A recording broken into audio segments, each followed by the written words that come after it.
मंगल शरणव श्रेष्ठ अरहत सिद्ध साधुगण धर्म जैन जग ज्येष्ठ तीर्थंकर जिन देव की जिन वाणी को ध्याय सार्वधर्म संक्षेप से कहूँ चित्त हुलसाय। देवादिदेव आदिम तीर्थंकर श्री ऋषभनाथ भगवान ने की, वर्तमान शासन नायक श्री वर्धमान महावीर भगवान ने की, परम पूज्य आचार्य गुरुवर श्री विद्यासागर जी महाराज की, आचार्य श्री समय सागर जी महाराज की। नई छेड़ाला के माध्यम से द्वितीय ढाल के छंदों को पढ़ते हुए सम्यक दर्शन के विषय में चर्चा की जा रही है। कल आपने जो ये 16वां छंद पढ़ा था, इसी को थोड़ा सा फिर से पढ़ते हैं।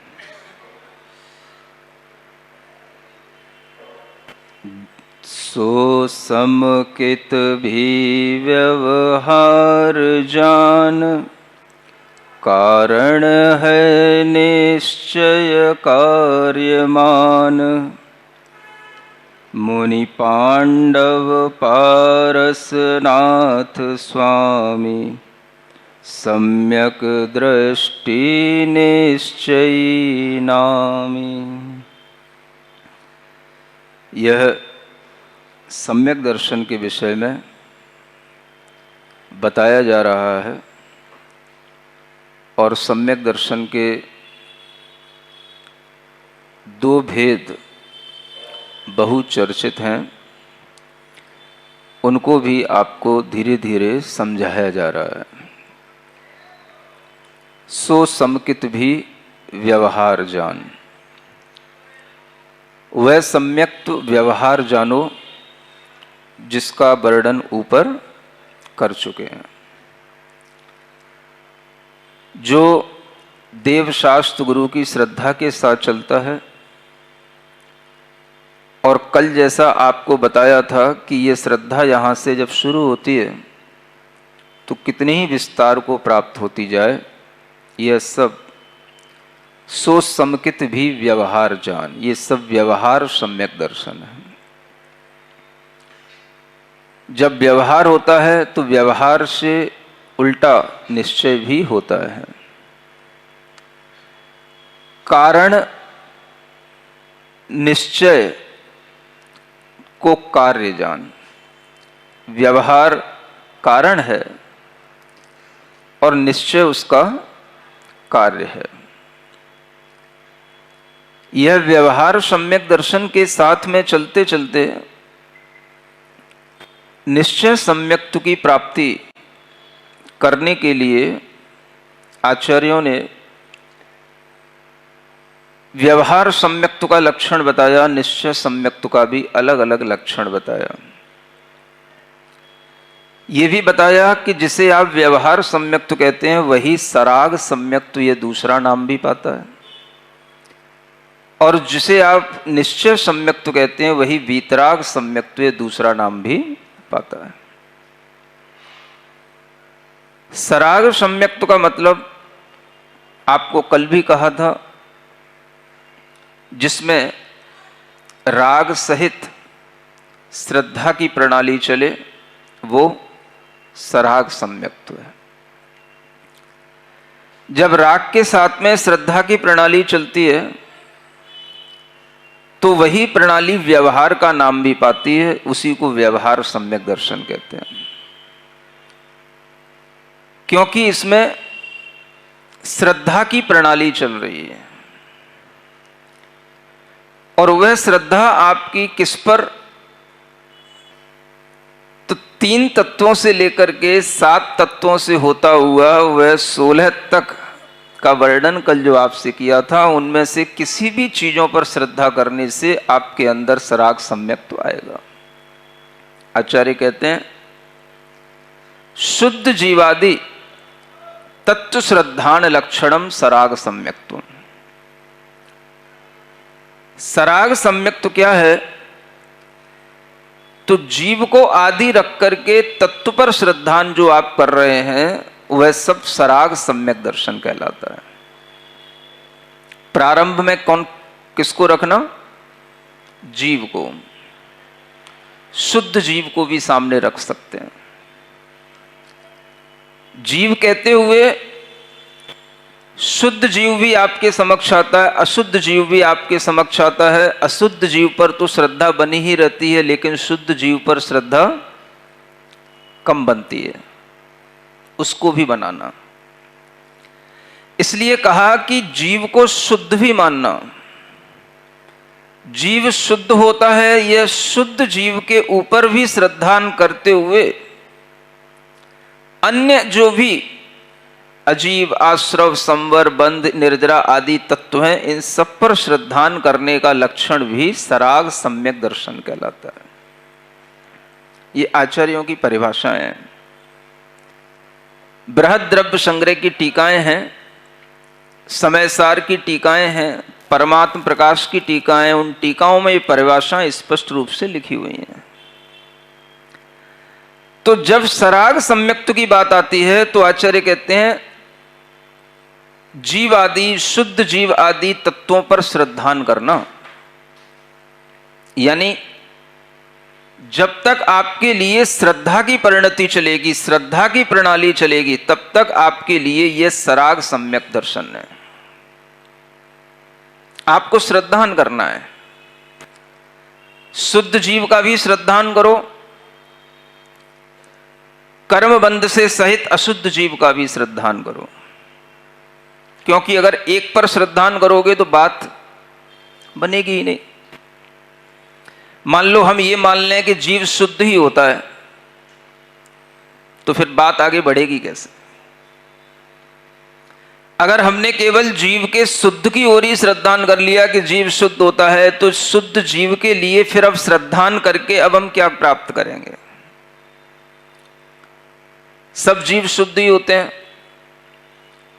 तो फिर अब करना क्या बचा? जब तक हम संसार में जीवों को अशुद्ध नहीं मानेंगे, तब तक शुद्ध जीव पर श्रद्धा करने का भी कोई प्रयोजन सिद्ध नहीं होता। अशुद्ध जीव को माने बिना संसार नहीं बनता, और संसार को माने बिना बंध मोक्ष की व्यवस्था नहीं बनती। इसलिए शुद्ध जीव का भी श्रद्धान करने को कहा और अशुद्ध जीव का भी श्रद्धान करने को कहा। संसार में जीव अशुद्ध हैं, ये तो हम सभी जानते हैं, लेकिन मोक्ष में शुद्ध जीव हैं।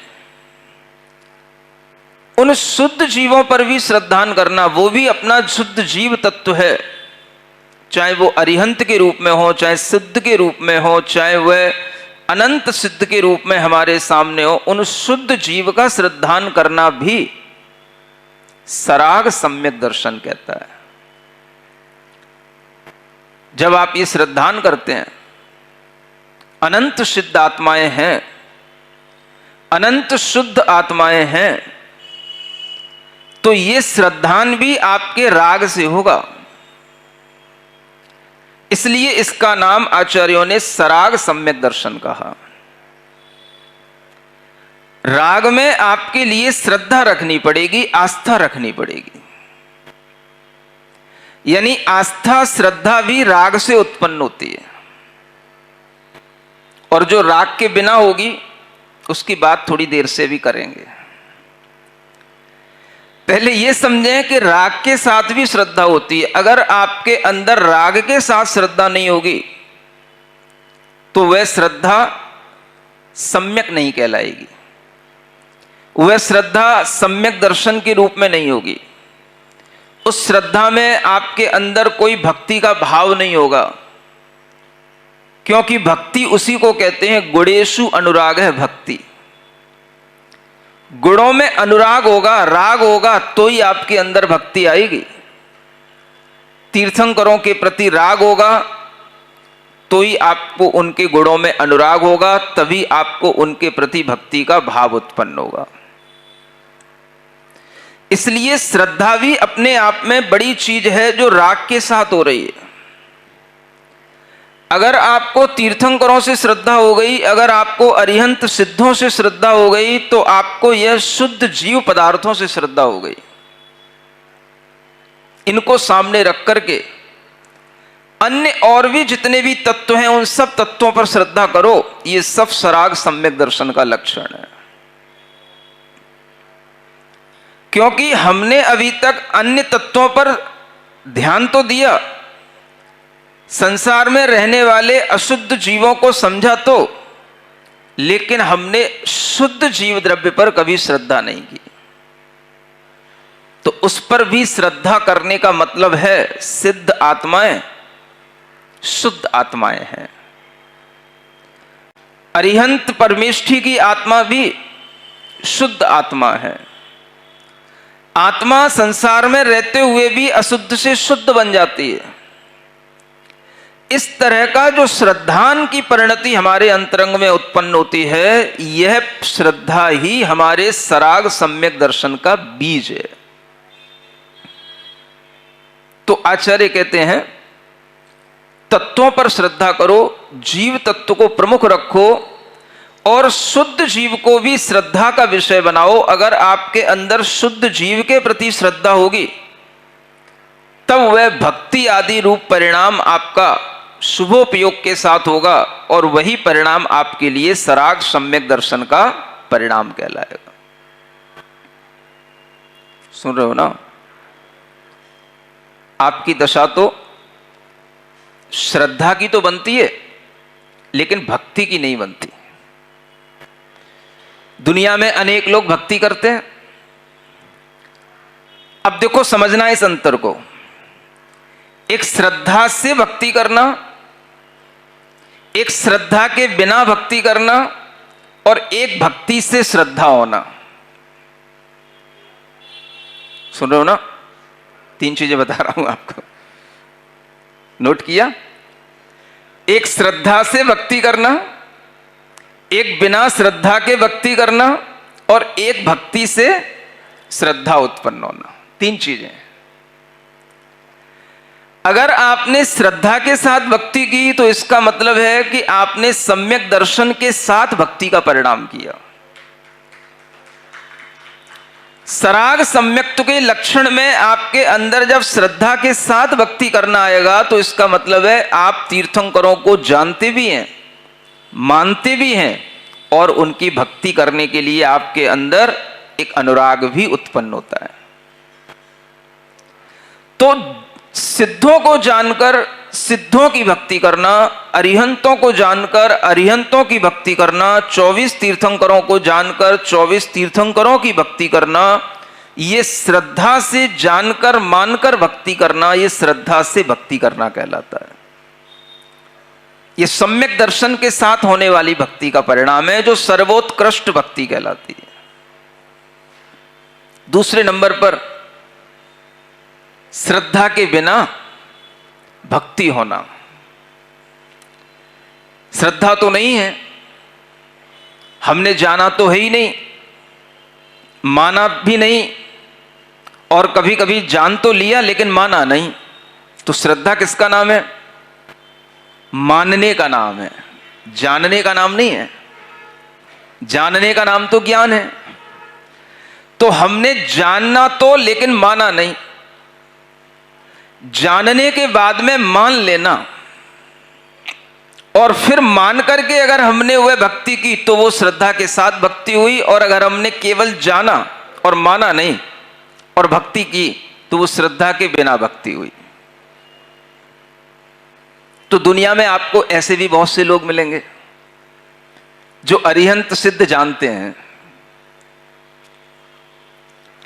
अगर आपने श्रद्धा के साथ भक्ति की तो वो अलग है और श्रद्धा के बिना भक्ति की तो वो अलग है। भक्ति तो कर ली।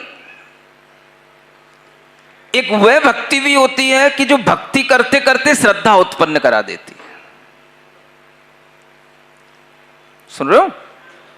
तीसरी चीज, भक्ति कर रहा था, भक्ति करने में मन लगने लगा, एक दिन की, 2 दिन की, मैं फिर रोजाना ही करने लग गया, और करते करते मेरी श्रद्धा बन गई कि जब जब मैं भक्ति करता हूं मेरे परिणाम बड़े अच्छे बनते हैं, मेरे चिंताएं मुझसे दूर हो जाती हैं, मुझे बड़ा भीतर से सुकून मिलता है। और वह इस विश्वास के साथ कि इस भक्ति से ही हमको ये सारा सुकून मिल रहा है, उसकी श्रद्धा जम गई कि हमें भगवान पार्श्वनाथ की भक्ति करना है, हमें भगवान महावीर स्वामी की भक्ति करना है। और वह रोजाना भक्ति करने लग गया, श्रद्धा से करने लग गया। पहले श्रद्धा नहीं थी, भक्ति करते करते श्रद्धा आ गई। वर्धमान स्तोत्र पढ़ते पढ़ते भगवान महावीर पर श्रद्धा आ गई, कल्याण मंदिर स्तोत्र पढ़ते पढ़ते पार्श्वनाथ भगवान पर श्रद्धा आ गई, भक्तामर स्तोत्र पढ़ते पढ़ते आदिनाथ भगवान पर श्रद्धा आ गई, स्वयंभू पढ़ते पढ़ते 2400 भगवान पर श्रद्धा आ गई। ऐसा भी हो जाता है। तो भक्ति करते करते भी श्रद्धा आ सकती है, अगर वो भी आ गई तो भी वो अच्छी बात हो गई। तो 3 क्वालिटी में से पहले वाला तो श्रद्धा के साथ भक्ति कर रहा है, वो तो पक्का सम्यक दृष्टि हो गया, समझ में आ रहा है। बीच वाला अभी डोल रहा है, इधर भी उधर भी। और तीसरा वो उल्टे से धीरे धीरे सीधा हो रहा है, भक्ति करते करते श्रद्धा के भाव में आ रहा है। और जिस दिन उसके अंदर ये श्रद्धा आ गई तो फिर उसके लिए वो पहली वाली क्वालिटी मिल जाएगी, अब वो श्रद्धा से भक्ति करने लग जाएगा। ये सराग सम्यक दर्शन में खेल है, खेल कहूंगा इसको है ना। ये सराग सम्यक दर्शन में इस तरह से ये सब परिणति चल रही है। श्रद्धा की परिणति जब तक बनेगी तब तक क्या कहलाएगा? सराग सम्यक दर्शन। सुनते हो? अब थोड़ा सा आगे बढ़ते हैं। जो सराग है वही व्यवहार है, ये कल भी कहा था, आज भी कह रहा हूं, है ना। और जब जब मेरे मुंह से निकलेगा तब तक यही निकलेगा, जो सराग है वो, क्योंकि ये मैं नहीं कह रहा हूं, ये सभी आचार्य कह रहे हैं। जितने भी मैंने आपको टीका ग्रंथों के नाम बताए उन्हीं में ये सारा का सारा स्पष्टीकरण है। चाहे आप समय सार की टीकाएं पढ़ें, चाहे प्रवचन सार की पढ़ें, चाहे परमात्म प्रकाश की पढ़ें, चाहे बृहद द्रव्य संग्रह की पढ़ें, सभी टीकाओं में ये बातें स्पष्ट रूप से लिखी हुई हैं। अब हम थोड़ा सा चलते हैं, इस व्यवहार को कारण मान करके जिस कार्य की परिणति होती है, निश्चय सम्यक दर्शन जिसे हम कहते हैं, वो क्या होता है? वो कार्य रूप है। वह निश्चय सम्यक तो कब कहा जाएगा? तो आचार्य कहते हैं शुद्ध आत्मानुभूति लक्षणम। क्या बोला? हाँ, थोड़ा थोड़ा दोहरा लिया करो। शुद्ध आत्मानुभूति लक्षणम वीतराग चारित्राविना भूतम। वीतराग चारित्राविना भूतम तदेव निश्चय सम्यक्त्वम। क्या कहा गया इसमें? एक तो लक्षण बताया और एक उसका संबंध बताया। निश्चय सम्यक्त्व क्या कहलाता है? तो निश्चय सम्यक्त्व जो किस लक्षण वाला है? शुद्ध आत्मानुभूति लक्षणम। किसकी अनुभूति करना? शुद्ध आत्मा की अनुभूति करना। यानी निश्चय सम्यक्त्व अनुभूति लक्षण वाला है। अनुभूति किसकी होगी? तो अपनी शुद्ध आत्मा की अनुभूति करने वाला। लेकिन ये अनुभूति कैसे होगी, किसके साथ होगी, इसका संबंध किससे है? तो क्या बताया?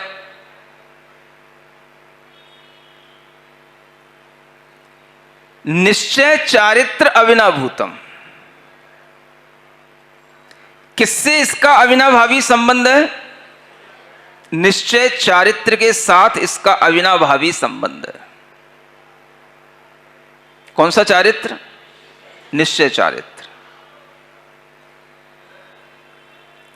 इसी निश्चय चारित्र को वीतराग चारित्र के रूप में भी कहा गया, वीतराग चारित्र अविनाभूतम। यानी जो वीतराग चारित्र है उसका अविनाभाव संबंध जिससे है उसी का नाम वीतराग सम्यक्त्व अभिधानम, वीतराग सम्यक्त्व नाम वाला तदेव निश्चय सम्यक्त्वम, वह ही निश्चय सम्यक्त्व है। ये परमात्म प्रकाश की टीका में स्पष्ट रूप से लिखा हुआ है। तो यहां पर अब हमें समझना, निश्चय सम्यक्त्व वीतराग सम्यक्त्व अभिधानम माने वीतराग सम्यक्त्व नाम वाला है। इसका मतलब क्या हुआ? आपको दो तरह के भेद बताए थे ना, एक सराग, वीतराग, व्यवहार और निश्चय। तो सराग और व्यवहार एक चीज और वीतराग और निश्चय एक चीज। इसलिए यहां पर वही चीज लिखी, वीतराग सम्यक्त्व नाम वाला वह निश्चय सम्यक्त्व होता है। लेकिन वीतराग सम्यक्त्व किसके साथ होता है? तो वीतराग चारित्राविनाभूतम, यानी जिसका वीतराग चारित्र के साथ अविनाभाव संबंध है वह वीतराग सम्यक दर्शन होता है। उसी को निश्चय सम्यक दर्शन कहते हैं, जो निशुद्धात्मा की अनुभूति लक्षण वाला होता है। निश्चय सम्यक का दूसरा नाम क्या? वीतराग सम्यक दर्शन। इसका लक्षण क्या? शुद्धात्मा की अनुभूति होना, शुद्धात्मानुभूति लक्षणम। इसका संबंध किससे? वीतराग चारित्र से अविनाभाव संबंध रखने वाला, माने जहां पर वीतराग चारित्र होगा वहीं पर यह वीतराग सम्यक दर्शन होगा। उसी को निश्चय सम्यक दर्शन कहा जाता है। समझ में आ रहा है ना? इसलिए आपसे कहा था ये दो तरह की चीजों की अपनी कैटेगरी अलग अलग बना करके रखो। व्यवहार सम्यक, सराग, वीतराग। ऊपर वाले का संबंध ऊपर वाले से है, नीचे वाले का संबंध नीचे वाले से।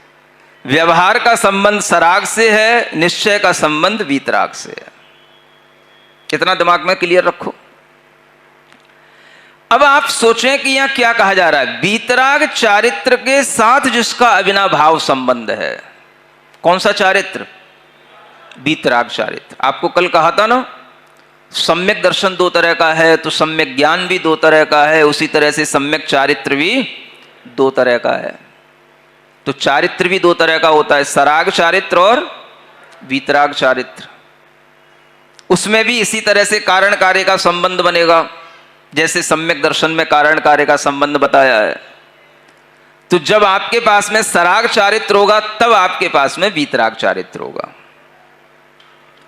राग के साथ चारित्र का पालन करना सराग चारित्र। राग क्या? तो जीवों पर दया करते हुए चारित्र का पालन करना, भगवान की भक्ति से लिए गए उन व्रतों का पालन राग के साथ करना सराग चारित्र है। तो वीतराग चारित्र कहां पैदा होगा? जिसके पास सराग चारित्र की योग्यता होगी उसी को वीतराग चारित्र की प्राप्ति होगी। ये आपको कल समझाया था। समझ आ रहा है? जैसे सम्यक दर्शन अनेक प्रकार का है, ऐसे ही चारित्र भी अनेक प्रकार का है। सामायिक चारित्र, छेदोपस्थापना चारित्र आदि 5 प्रकार के चारित्र, पंच महाव्रत रूप चारित्र 13 प्रकार के चारित्र, पंच महाव्रत समिति गुप्ती रूप चारित्र, अनेक प्रकार के भेद हैं उसके भी। देश चारित्र, सकल चारित्र, उस चारित्र के अनेक भेद हैं। जब तक भेद हैं ये सब क्या है? व्यवहार है। यही सराग है।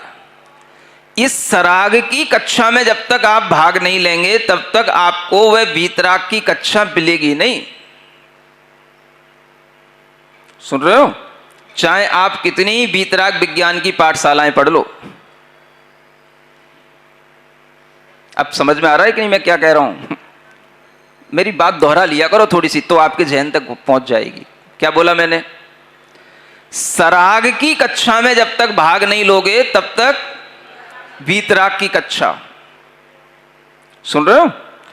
वो कक्षा तक पहुंचोगे नहीं, पहले आपको नीचे की क्लासों में पढ़ना पड़ेगा।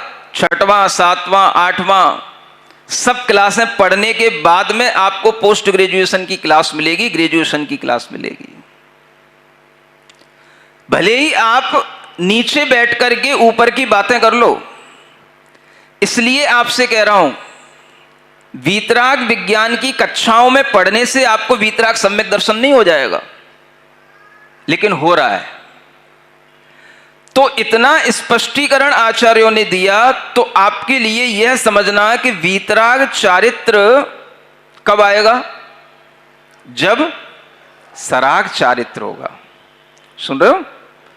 ये देश चारित्र, सकल चारित्र, ये चारित्र वाले गुणस्थान श्रावक के लिए 5वां गुणस्थान होता है देश चारित्र के रूप में, और मुनि महाराज के लिए 6वां 7वां गुणस्थान होता है सकल चारित्र के रूप में। ये गुणस्थानों वाला जब तक सराग चारित्र की योग्यता आपके अंदर नहीं आएगी, तब तक इससे ऊपर होने वाला वीतराग चारित्र संभव ही नहीं है। तो आचार्य क्या कहते हैं?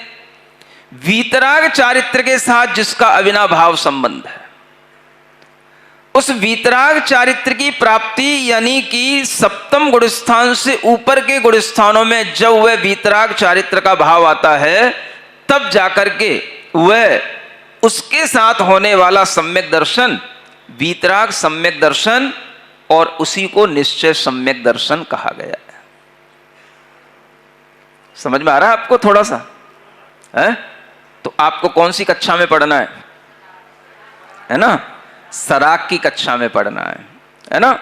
वीतराग विज्ञान नहीं पढ़ना, जैन विज्ञान पढ़ना है। जब आपके लिए श्रद्धान होगा तब आप ऊपर बढ़ेंगे, तब आपके लिए सराग चारित्र की प्राप्ति होगी। सराग चारित्र से ही वीतराग चारित्र आएगा, तब जाकर के वह निश्चय सम्यक का नाम पाएगा। क्योंकि उस समय पर जो आप शुद्ध आत्मा की अनुभूति करेंगे, किस समय पर? उस वीतराग चारित्र के अविनाभाव संबंध के साथ। जब आपका चारित्र वीतराग होगा, उसके साथ जो आपको शुद्ध आत्मा का अनुभव होगा, उनको कहा जाएगा निश्चय सम्यक दृष्टि जीव, जो इस लाइन में लिखे हुए हैं, दूसरी लाइन में। इसलिए यहां उदाहरण देकर के बताना पड़ा। मुनि पांडव पारसनाथ स्वामी, ये कौन है? ये कौन है? पढ़ो आगे की लाइन, क्या लिखा है? सम्यक दृष्टि निश्चयी नामी, इनके नाम है निश्चय सम्यक दर्शन में। कौन से? पारसनाथ, पांडव। लेकिन कौन से पारसनाथ? राजकुमार बनकर के घूम रहे हैं, नाना के पास गए, नाग नागिनी को मंत्र सुना दिया, वो पारसनाथ नहीं। कौन से पारसनाथ? मुनि पारसनाथ। समझ में आ रहा है ना? कौन से पारसनाथ? मुनि पारसनाथ।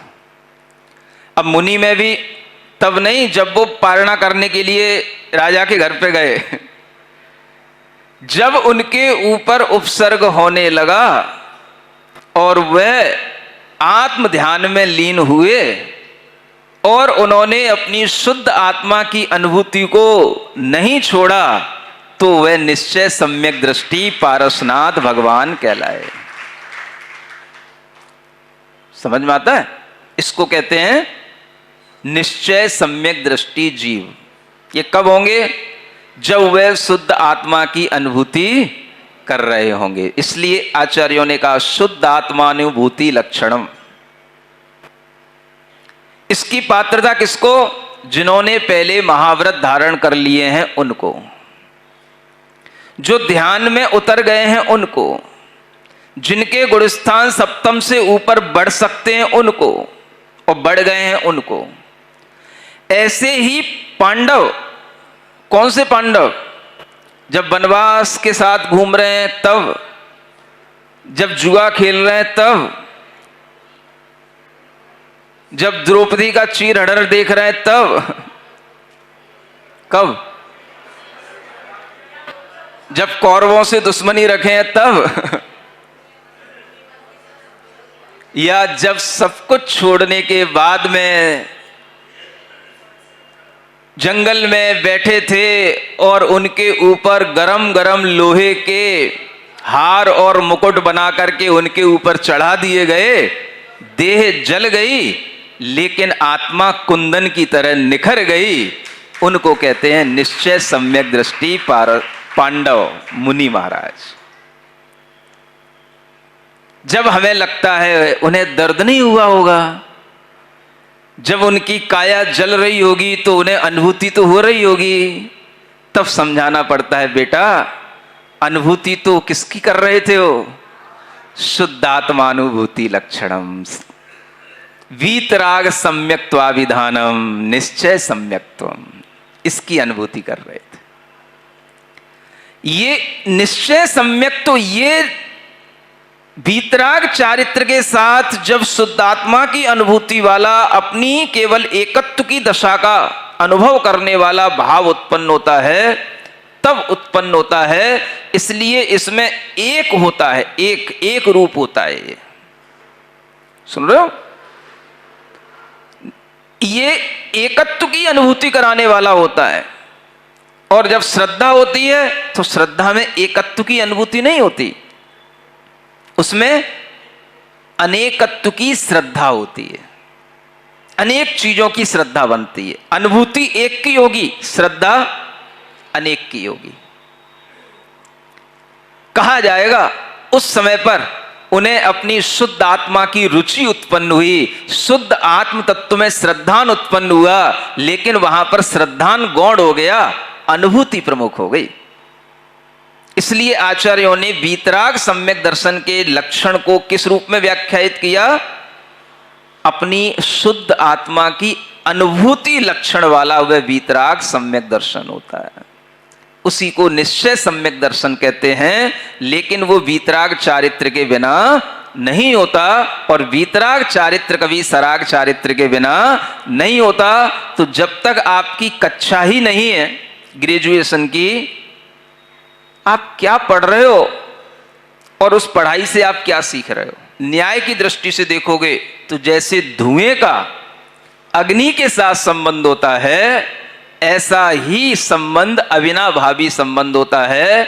जहां जहां धुआं है वहां वहां अग्नि है, उसको कहते हैं अविनाभावी संबंध। ऐसे ही जहां जहां वीतराग सम्यक दर्शन है वहां वहां वीतराग चारित्र है।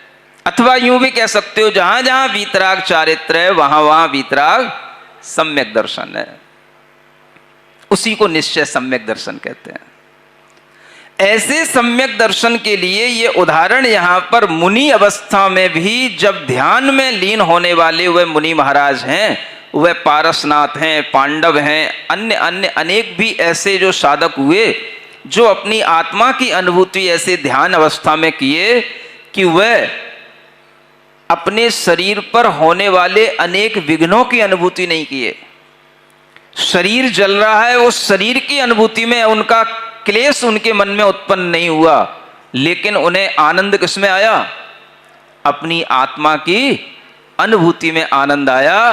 तब उस आनंद से जो कर्म जलते हैं, आनंदो निर्दहत्युद्धम कर्मेंधन मनारतम न चासौ खिद्यते जीव बहिर्दुखेषु अचेतना, ये इसलिए कहा गया। जब आनंद उत्पन्न होता है भीतर, तो उससे कर्म का ईंधन अनारतम माने निरंतर जलता चला जाता है। उस आनंद से, कौन से आनंद से? अपनी शुद्ध आत्मा की अनुभूति वाले आनंद से यह कर्म का ईंधन जलता चला जाता है। तो न च असौ खिद्यते जीव, उससे फिर वह जीव खेद को प्राप्त नहीं होता। बहिर्दुखेषु अचेतना, बाहर से अगर कोई उसे दुख भी मिलता है, उसके ऊपर कोई उपसर्ग भी करता है, उसके शरीर को कोई जलाता भी है, तो भी वह उस विषय में अचेतन रहता है, माने अपनी चेतना उससे नहीं जोड़ता, उस विषय का उसको ज्ञान नहीं होता कि मेरे ऊपर क्या हो रहा है, मेरे भीतर क्या अनुभूत हो रहा है। वह इतना अपनी आत्मा की अनुभूति में लीन हो जाता है। उसी को वीतराग सम्यक दृष्टि और उसी को निश्चय सम्यक दृष्टि कहा जाता है। इसलिए यह ज्ञान आपको इसी तरह के क्रम पद्धति के साथ जब आएगा तो ही वो ज्ञान सम्यक ज्ञान होगा, अन्यथा वह ज्ञान विपरीत ज्ञान की कोटि में आएगा, मिथ्या ज्ञान की कोटि में आएगा। ठीक है, ये भाव ध्यान में रखते हुए ओम अरहम ओम अरहम ओम अरहम बोल, ओम अरहम ओम अरहम ओम अरहम बोल। सभी कार्य की सिद्धि से तो पहले इसको बोल, सभी पहले इसको बोल। ओम अरहम नमः ओम अरहम नमः ओम अरहम नमः ओम अरहम नमः ओम अरहम नमः। बोलिए परम पूज्य मुनीश। सिरिजिणवाणी जग कल्याणी जग जन मदतम मोहरी, जणमण हारी गढ़हर हारी, जम जरा भव रोग हरी। तिथ्य राणम दिव्य झुणिम जो पड़ई सुणई मय्ये धारई, राणम सौख मणंतम धर्य सासद मोक्ष पदम पावई, सासद मोक्ष पदम पावई।